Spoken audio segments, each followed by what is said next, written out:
좀 추운 벌써 겨울을 맞이하는 듯합니다. 좀 여러 가지로 날씨도 쌀쌀하고 또 여전히 우리가 이 코로나의 위협 속에 있지만 그래도 감사한 것은 이제 최근 한 일주일 정도 확연하게 확진자가 줄고 있는 듯한 그러한 모습이어서 너무 감사한데, 이제 금년에 남은 기간 동안 우리가 감당해야 될 남은 사명들 좀 잘 감당할 수 있기를 소망하고요. 그리고 우리의 회복되어져야 되는 이 현장 예배 회복이 우리 안에 좀 있었으면 좋겠다, 이런 바람입니다. 좀 기도 요청을 드리면, 이제 우리 교회에 이렇게 좀 코로나로 인해서 이렇게 좀 격리가 되고 또 교회에 지금 나오지 못하는 상황이 된 분들이 좀 몇 분 계세요. 아무런 문제 없이 잘 그 기간들이 지나고 그리고 깨끗하게 회복이 되고 그렇게 또 나오실 수 있도록 좀 기도 부탁을 드리고요. 이제 확진을 받으신 분은 한 분인데 이렇게 좀 접촉을 하면서 이제 음성이 나왔지만 또 이제 그럴 수 있습니다. 한 일주일, 열흘 좀 우리가 이 과정들을 좀 지켜봐야 되는 그러한 부분들이 있어서 어쨌든 건강을 위해서 기도 부탁을 드리고요. 이제 다행히 교회 안에서의 어떤 접촉이나 이런 부분들은 없어서 우리가 이걸 잘 이렇게 좀 이겨나가면 될 것 같다, 이런 생각들을 가져봅니다. 이제 오늘 우리가 이 베드로전서의 말씀을 함께 나누게 되는데요. 이제 오늘 2장까지의 말씀을 마치게 되는 거예요. 1장은 우리가 전에 한번 잘 정리를 해드렸기 때문에 오늘 서론부터 물론 시작을 해서 1장, 2장의 이야기들까지 이렇게 나아가겠지만 앞부분은 우리가 좀 간략하게 이 내용들을 살펴보고 오늘 2장 전체를 우리가 함께 정리해 보도록 그렇게 하겠습니다. 이 베드로전서는 사도 베드로가 아시아에 흩어져 있는 유대인들, 특별히 복음을 받아들인 유대인들에게 보낸 편지다, 이렇게 말씀을 드렸습니다. 그 유대인들은 흩어진 나그네라고 표현되어지는 거고요. 그리고 이 나그네라고 하는 이 명칭이 우리 그리스도인들에게 아주 적절한 그러한 명칭이다. 그래서 오늘도 우리는 말씀의 제목을 나그네 인생 이렇게 정하고 우리가 함께 말씀을 나누기를 원하는 거예요. 특별히 베드로가 이들에게 편지를 하는 이유가 있다고 말씀을 드렸죠.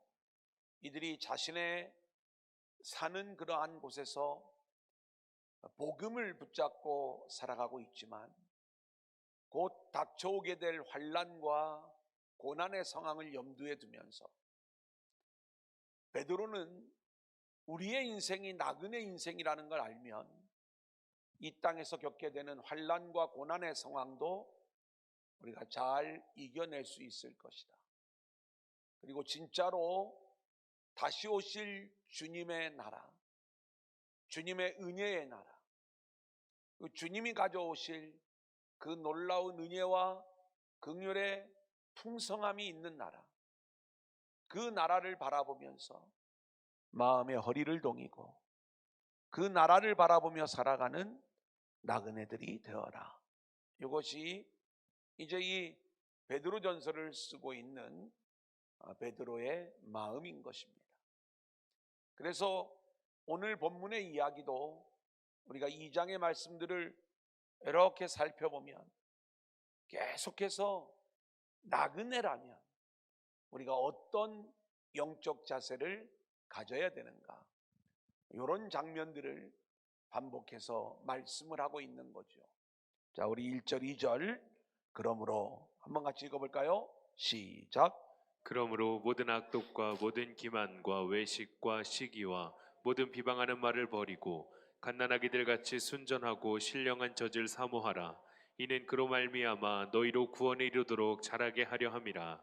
이 땅을 나그네로 살아가는 인생들은 버려야 될 것이 있고 우리가 취해야 될 것들이 있는 거예요. 뭘 버리라고 말씀을 하는가 봤더니 악독, 기만, 외식, 시기, 비방하는 말. 우리는 이런 장면들을 바라보면 과연 이 중에 몇 개나 나한테 적용이 되어질 것인가, 이런 생각들을 가지시기가 쉬운데, 사실 여기에 등장하는 이 요소들은 전부 다 우리가 이 땅을 살아가면서 우리 안에 있는 모습들이다, 이렇게 말씀을 드릴 수가 있는 거예요. 자신의 인생이 나그네 인생인 거고, 그리고 그 인생을 향한 하나님의 진정한 뜻을 알지 못하는 자들은 이 땅에서의 자기 영광을 위한 삶을 살아가게 되어져 있어요. 내가 어떻게 하면 좀 더 나은 인생이 될 것인가, 여기에서 나오는 게 악이에요. 우리는 우리 인생을 향한 하나님의 선하신 계획이 있어요.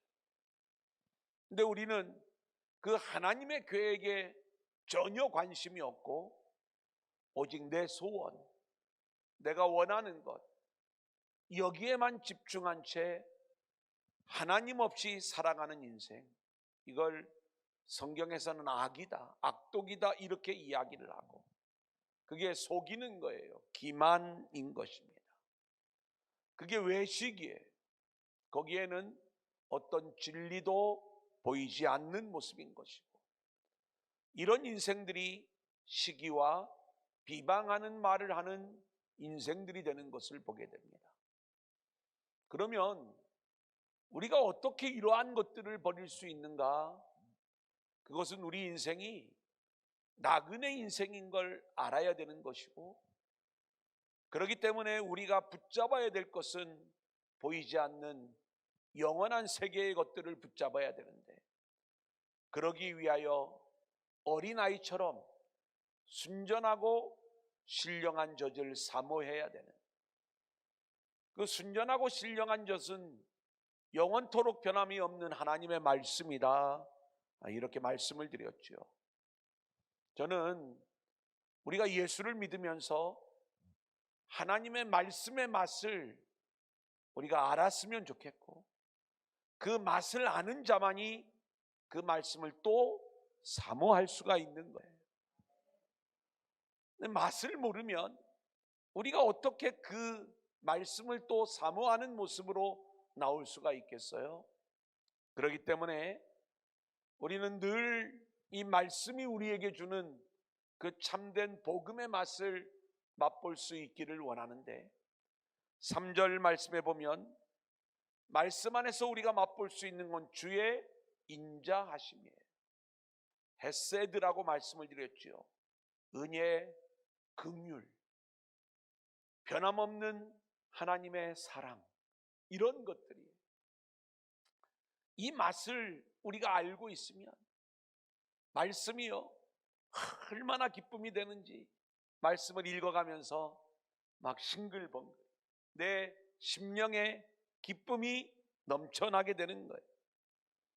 그 맛을 알아야 우리가 말씀을 계속 먹게 되는 것이고, 말씀을 먹는 자들로 인하여 말씀의 다스림을 받으면서 우리가 하늘을 바라보는 인생들로 세워지게 될 줄로 믿습니다. 아멘. 자, 그 다음 4절 사람에게는 우리 한번 같이 읽어볼까요? 시작. 사람에게는 버림바가 되었으나 하나님께는 택하심을 입은 보배로운 산돌이신 예수께 나아가. 자, 나그네 인생에게는 예수님이 보배로운 산돌이라는 걸 우리가 알게 돼요.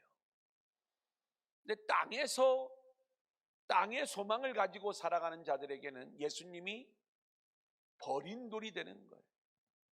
우리는 밭에 감추인 보아의 이야기를 압니다. 그 밭에 보아가 숨겨 있는데 그 보아를 알아보는 자만 알아보는 거예요. 그 예수님 이야기죠. 그 예수님이 보아인 걸 발견한 사람은 자신의 전 존재, 자신의 전 재산을 팔아서 그 예수님을 모시어드리는 그 일들을 하지 않겠습니까? 근데 그 예수님이 우습게 보이는 거예요. 버린 돌처럼 보이는 거예요. 나그네로 살아가는 인생들은 이 원리를 알아요. 영원한 세계, 내가 돌아가야 될 나의 본향, 나의 본집, 이곳을 향하는 데 있어서 예수님만이 유일한 길이라는 걸 아는 자들은 우리 주님이 보배로운 산돌이 되어 우리 안에 임재하시게 되는 거예요. 그런데 나그네 인생인 걸 모르는 자들은 여전히 보이는 것에 자기의 모든 목적을 두죠. 예수님이 우리에게 말씀하시는 구원, 좀 있으면은 우리가 읽게 되는 택하신 족속, 왕같은 제사장, 거룩한 나라, 그의 소유된 백성, 이런 말들이 다가오지를 않는 거예요. 그런 걸 만들어준다고 해도 그게 뭐야? 나한테는 좀 더 넓은 아파트가 필요하고, 좀 더 좋은 차가 필요하고, 좀 더 많은 물들이 필요하고, 이런 것들을 채워주지 않는 예수님 버려버리는 거예요. 이게 버린 돌인 거예요. 그래서 예수님이 보배로운 산돌인 것을 아는 자만이 그 주님을 영접하는 자가 된 것이고, 그 주님을 영접한 자들은 신령한 집, 거룩한 성전으로 그들의 인생들이 세워지는 거고, 저와 여러분의 인생이 거룩한 성전으로 세워지는 그 순간 우리는 거룩한 제사장이 되어 하나님을 예배하는 자들로 세워지게 될 줄로 믿습니다. 아멘. 그래서 우리는 언제나 주님을 예배하는 삶으로 우리의 삶이 나와야 되는 거예요. 자, 2장 9절 그러나 우리 한번 같이 읽어볼까요? 시작. 그러나 너희는 택하신 족속이요 왕같 제사장들이요 거룩한 나라요 그의 소유가 된 백성이니 이는 너희를 어두운 데서 불러내어 그의 기이한 빛에 들어가게 하신 이의 아름다운 덕을 선포하게 하려 하심이라. 자, 하나님이 하시는 일, 그것은 우리를 거룩한 백성으로 그리고 왕같은 제사장으로 저와 여러분들을 세워 나가는 일이에요. 우리가 원하는 일은 뭐예요? 우리는 그런 일들에 대하여 별 관심이 없어요. 눈에 보이는 이 땅에서 승진하는 일, 높은 자리에 올라가는 일, 남들보다 잘 사는 일, 그리고 어디에 내놓아도 부족함이 없는 그러한 일들에 우리는 우리의 모든 관심들을 가지고 있어요. 이게 자신의 인생이 나그네라는 걸 모르기 때문에 우리는 계속해서 하나님이 우리를 위하여 하시는 이 일들, 이제 우리가 알아야 될 것이 있습니다. 저와 여러분의 인생을 위하여 하나님이 하시는 일은요, 저와 여러분이 잘 되는 일, 이 땅에서 여기에 우리 하나님의 관심이 없어요. 우리 인생을 향한 하나님의 관심은요, 우리를 통해서 하나님의 영광이 드러나기를 원하는 거예요. 아멘. 그리고 우리가 하나님을 예배하는 자들로 세워지기를 원하는 거예요. 아멘. 그러니까 하나님은 이 일이라면 때로는 이 일에 방해가 되는, 우리가 세상의 것을 붙잡고 있기 때문에 하나님을 예배하지 못해요. 세상 것이 장애물이 되어가지고 우리가 하나님 앞에 온전히 나아가지 못해요. 그래, 하나님은 그 방해가 되는 것들을 때로는 빼앗아 가세요. 나는 그걸 안 놓으려고 하는데. 왜요? 우리 인생을 향한 하나님의 목적이 그렇기 때문에. 그래서 우리는 하나님이 원하시는 인생들로 세워져야지. 내가 원하는 인생을 살려고 하면 나그네 인생이냐 아니냐에 따라서 계속된 충돌이 우리의 마음속에 있게 되는 것이다. 우리를 택하신 족속, 왕같은 제사장, 거룩한 나라, 그의 소유된 백성으로 만들어 가시는 이 하나님의 일하심에 저와 여러분 모두가 함께 순종하며 나아갈 수 있기를 소원합니다. 아멘. 자, 11절 사랑하는 자들아, 우리 한번 같이 읽어볼까요? 시작. 사랑하는 자들아, 거류민과 나그네 같은 너희를 권하노니 영혼을 거슬러 싸우는 육체의 정욕을 제어하라. 네, 여기 보니까 다시 또 나그네 이야기를 말씀하고 있어요. 자, 그들을 향하여 뭐라고 말씀하냐면 사랑하는 자들아, 이렇게 이야기를 하는 거예요. 하나님이 우리를 사랑하신다는 거예요. 여러분, 그 하나님의 사랑이 무엇으로 우리에게 드러나냐면 눈에 보이는 것으로 그 사랑이 드러나는 게 아니라 눈에 보이지 않는 하늘의 사랑, 눈에 보이지 않는 영원한 사랑으로 하나님이 우리를 사랑하고 계시는 거예요. 그래서 사랑하는 자들아, 이렇게 우리를 부르고 계신다니까요. 이 사랑이 귀하게 느껴지기를 소원하고, 아멘. 또 우리의 중심 속에서 주님, 나도 주님을 사랑해요, 이 고백을 우리가 함께 하며 나아갈 수 있기를 소원합니다. 아멘.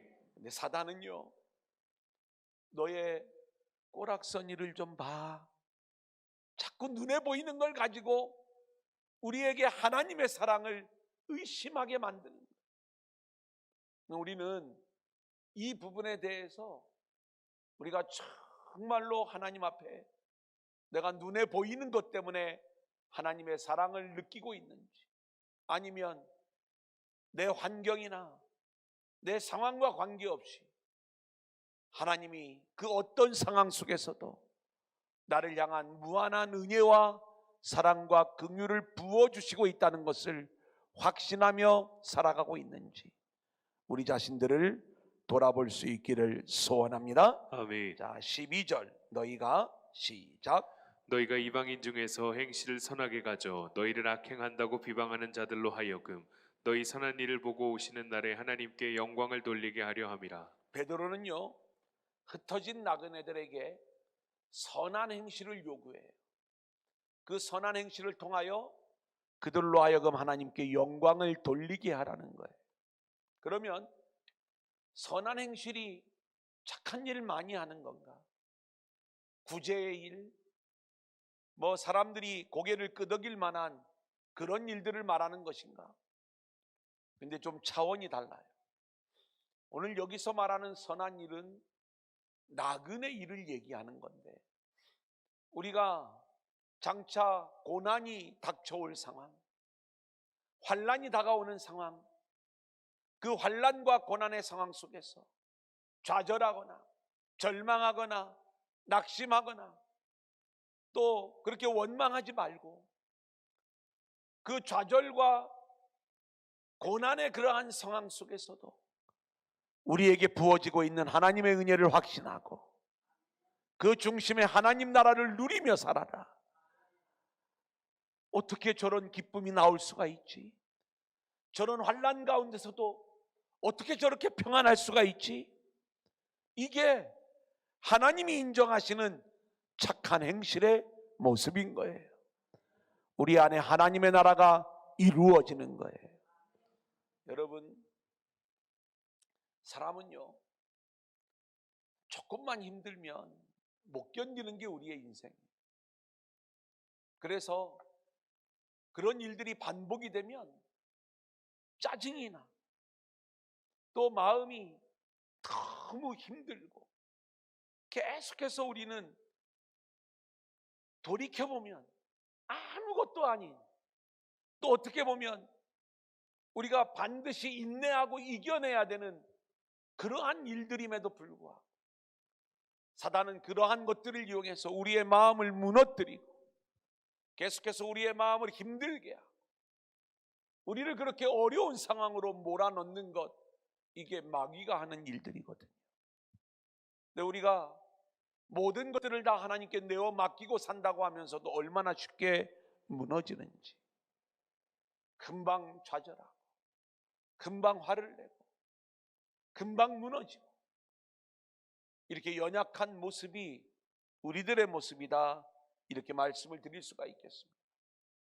우리가 어떻게 이런 모습 속에서 벗어나서 하나님이 원하시는 모습으로 살아갈 수 있는가?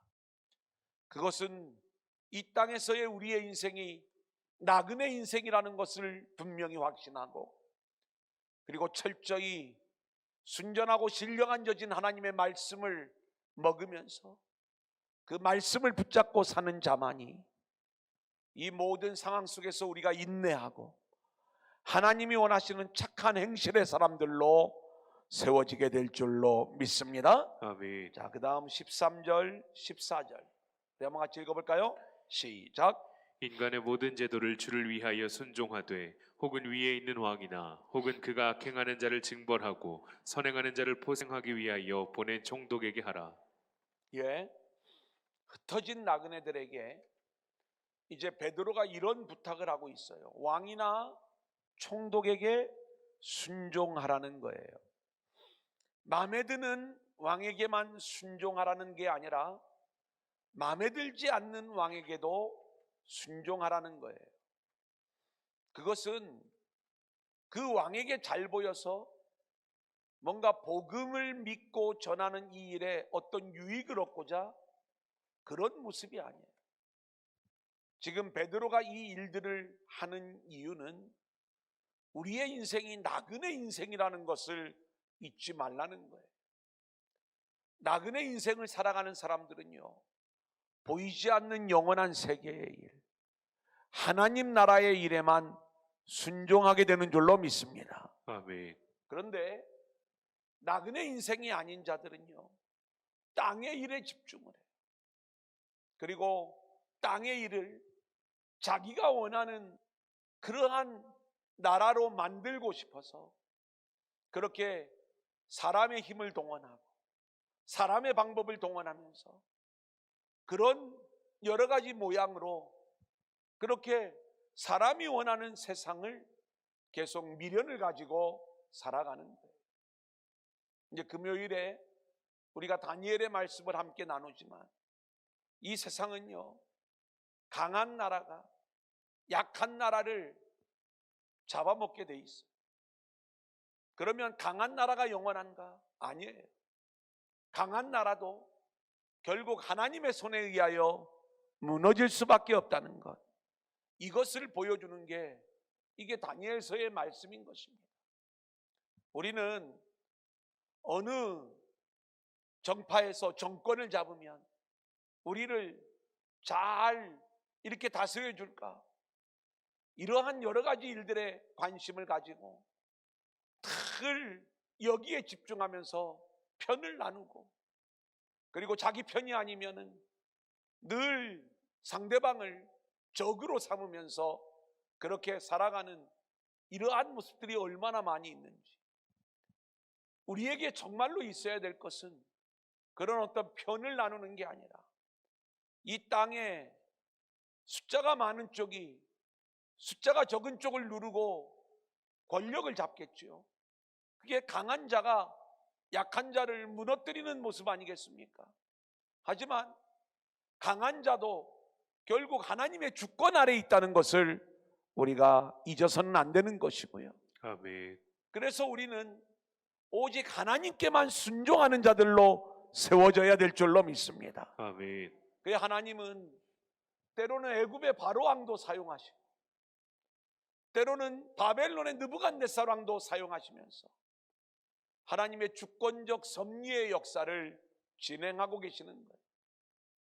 우리는 하나님이 어떻게 일하고 계시는가 여기에 집중을 하면서 세우신 그 이 땅의 질서 속에서 우리는 순종하는 가운데 어떤 겉으로 드러날 때는 그게 정권에 순종하는 모습처럼 보일지 모르지만 우리는 철저히 하나님의 일하심에만 순종하는 그러한 자들로 세워져야 될 줄로 믿습니다. 아멘. 이게 하나님의 것은 하나님께 드리는 모습인 거고, 가이사의 것을 추구하는 자들에게는 그 땅 것들은 가이사에게나 줘버려라, 이 내용이 여기에 해당되는 거예요. 여러분, 이것과 똑같은 이야기가 이제 오늘 18절 말씀, 자, 사환들아, 같은 이야기예요. 시작. 사원들아, 범사에 두려워함으로 주인들에게 순종하되 선하고 광용하는 자들에게만 아니라 또한 까다로운 자들에게도 그리하라. 여기 사환들은 종들을 얘기하는 겁니다. 범사의 두려움으로 주인들에게 순종하라는 거예요. 자, 백성들로 하여금 왕과 총독에게 순종하라는 말씀과 또 종들에게, 주인에게 순종하라는 이야기 다 같은 이야기죠. 왜 이런 이야기를 해요? 우리의 인생은 나그네 인생, 이 땅은요 결국 망한다니까요. 그 하나님께서 이 세상은 결국 망하는 세상이고 우리가 떠나가야 될 세상이고, 그리고 우리가 가야 될 우리의 본향, 우리의 집은 따로 있는 거예요. 거기를 바라보고 살아가는 자들은 이 땅에서 나의 유익을 구치 않아요. 자기의 유익을 구하는 사람은요 늘 자기 입장만 생각하죠. 그래서 선하고 관용이 있는 주인에게는 충성하지만 잘못된 주인에게는 반발하는 게 우리 인간들입니다.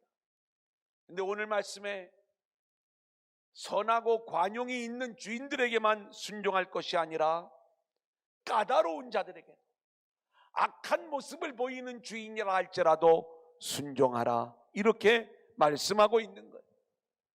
왜요? 그것은 이 땅에 그 주인을 통해서 하나님이 우리에게 하시는 일이 있는 거거든요. 저는 요즘 기적의 40일을 하면서 하나님이 우리를 이끌어 가시는 환경에 순종해라, 그리고 하나님이 우리에게 붙여주시는 사람에게 순종하라, 사르밧 과부의 이야기를 하면서 믿음도 없고 물질도 없는, 오히려 엘리야로 인하여 엘리야가 순종했을 때 그 가난한 과부의 집에 양식이 있게 되고, 그리고 그 집에 하나님의 놀라운 구원이 임하게 되는 이 놀라운 일들이 나타나게 되잖아요. 그러니까 우리의 순종은 이런 거예요. 좋은 사람에게만 순종하는 게 아니에요. 하나님이 우리에게 붙여주신 사람이 때로는 나를 힘들게 하고 나를 어렵게 할 수가 있어요. 그게 여러분의 배우자일 수도 있고 여러분의 자녀일 수도 있어요. 그런데 그 일들을 통해서 하나님은 저와 여러분을 다루어 가시는 거예요. 아멘. 우리가 이 세상은 떠나야 될 세상이고 우리가 가야 될 진짜 나라는, 영원한 본향은 하늘의 세계다. 이걸 우리가 알면서 우리에게 붙여주신 그 자들에게 우리로 인하여 하나님의 은혜가 흘러가게 되고 하나님의 사랑이 흘러가면서 놀라운 변화의 역사들이 나타나게 됩니다. 그래서 그것이 왕이든 그것이 주인이든 그것이 우리와 함께 살아가는 가족들이든 누구든 또 같은 교회 안에 있는 성도든 우리가 순종하면서 서로를 품을 수 있기를 소원합니다. 아멘. 여러분, 하나님은 우리에게 이렇게 하늘의 삶을 살아가는 데 있어서 방해가 되는 게 있으면 하나님이 그것을 빼앗아 가신다고 그랬죠. 제가 실제로 목회를 하면서 저도 건강을 챙겨야 되고 또 제 나름대로의 어떤 취미 생활도 있으면 좋겠고 그런 일들을 했던 적이 있어요. 근데 하나님이 그 일이 적절할 때는 그것을 하나님이 열어주시기도 하고 또 그 일들이 저에게 유익이 되지만 제가 본질이 무너지게 되면 하나님이 막으시더라니까요. 어떤 일이 이제 제가 경험했던 일 중에 하나가 이제 제가 어렸을 때부터 교회에서 성장했기 때문에 교회에 탁구대가 항상 교회는 있어요. 이제 뭐 잘 튀지도 않는, 늘 비를 맞아가지고 막 엉망인 탁구대였지만, 그래서 이제 어렸을 때부터 탁구를 열심히 쳤기 때문에 제가 어떤 운동을 할까 하다가 탁구를 좀 제대로 배워봐야 되겠다. 그래서 제가 이제 탁구장에 등록을 했어요. 코치가 있잖아요. 이 코치가 저를 얼마나 욕심을 내는지, 자기가 훈련을 시켜서 저를 어떻게든지 살을 빼놓으려고. 그리고 내가 가르쳤더니 이렇게, 목사님 좀 봐라, 살이 저렇게 빠지더라. 아마 이제 이런 게 있었겠죠. 5분만 그 레슨을 받잖아요. 그러면 막 헥헥거리는데 20분을 제가 이제 그렇게 훈련을 받아요.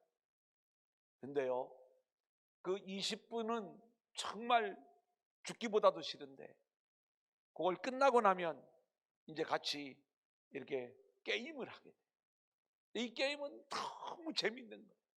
왜 재밌냐면 제가 가는 시간이 낮 시간이잖아요. 왜냐하면 저녁에 가야 사실은 날고기는 사람들을 많이 만나게 되는데, 낮 시간에는 주로 할아버지들 그리고 아주머니들, 이런 분들인데, 요 분들도 우습게 보면 안 돼요.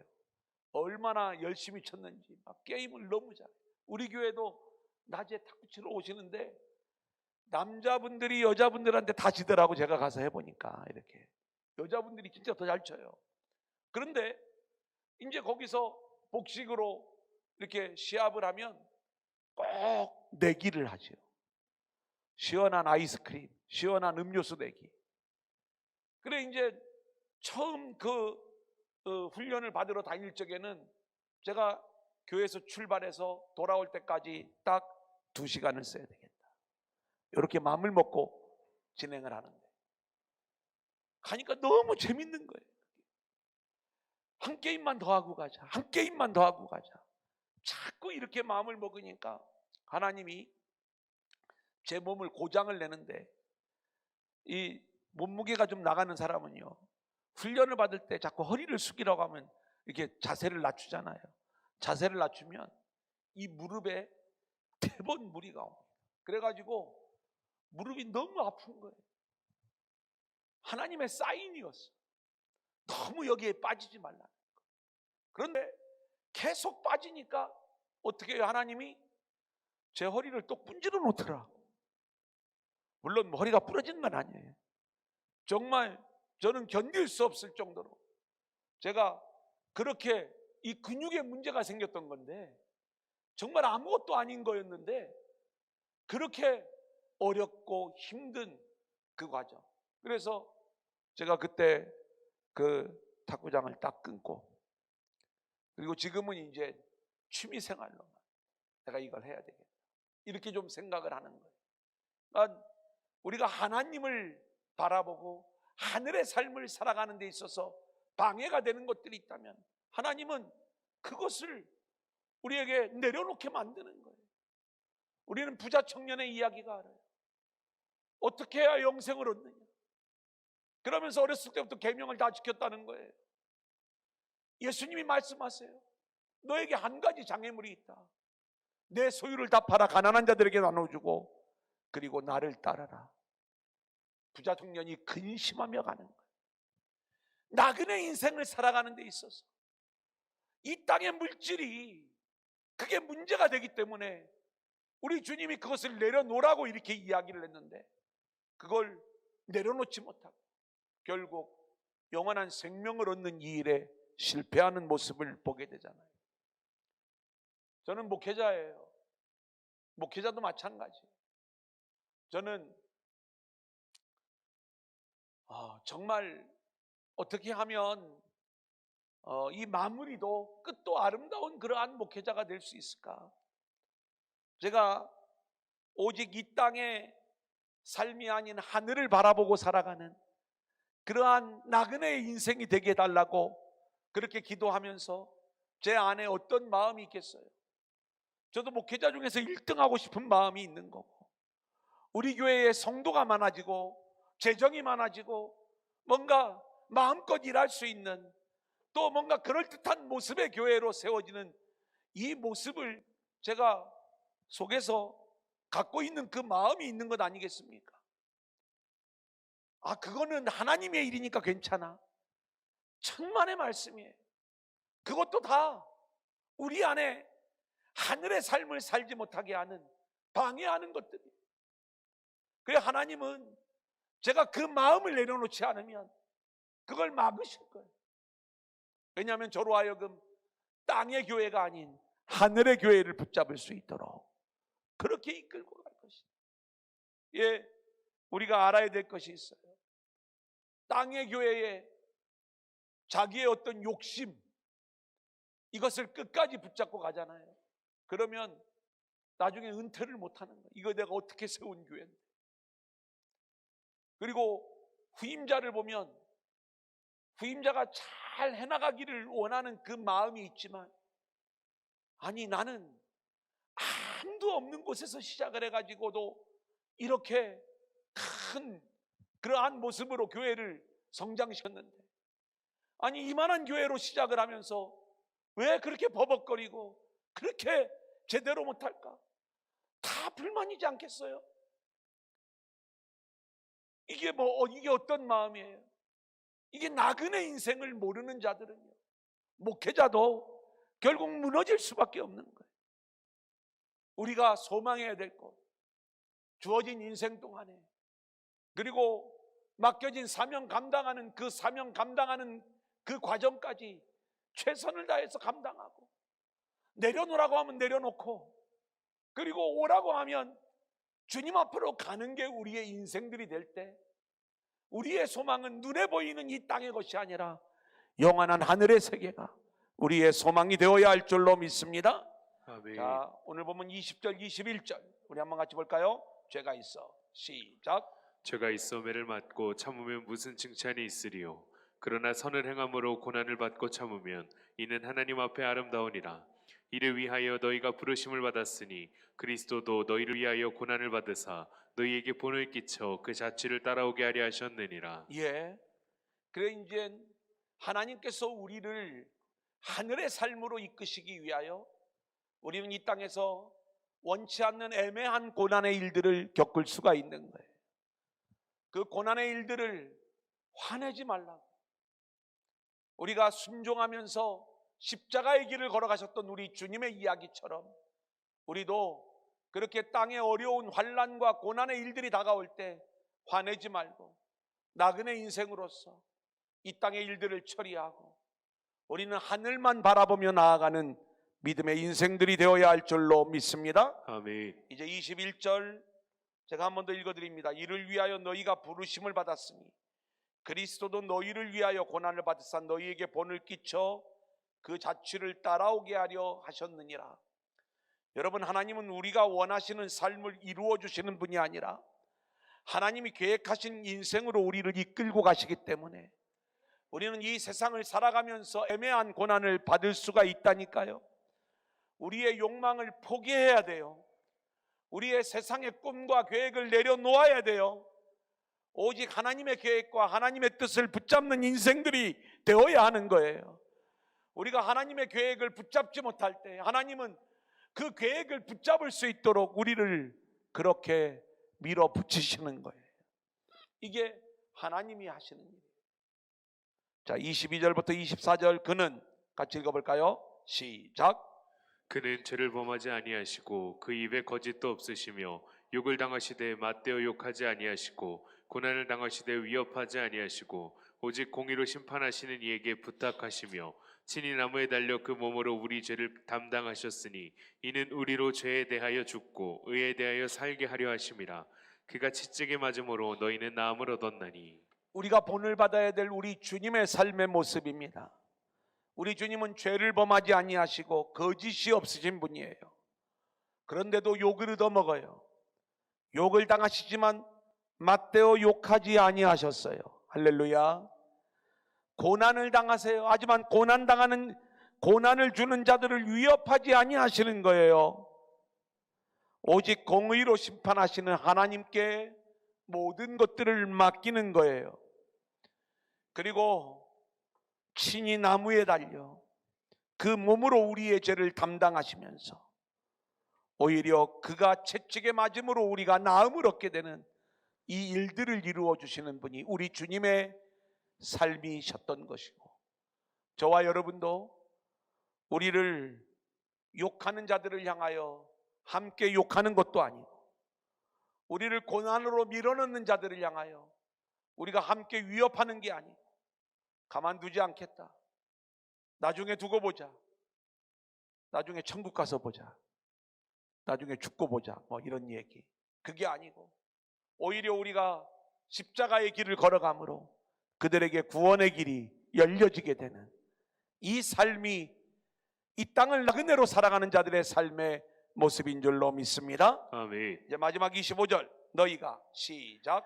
너희가 전에는 양과 같이 길을 잃었더니 이제는 너희 영혼의 목자와 감독 되신 이에게 돌아왔느니라. 아멘. 아멘. 너희가 전에는 양과 같이 길을 잃었더니 이제는 너희 영혼의 목자와 감독 되신 이에게 돌아왔느니라. 여러분, 우리의 인생을 향한 주님의 일을 정확히 알았다면 저와 여러분의 인생은 우리 영혼의 목자 되시는 예수님께로, 우리 영혼의 감독이 되시는 예수님께로 우리의 인생이 돌아와야 될 줄로 믿습니다. 아멘.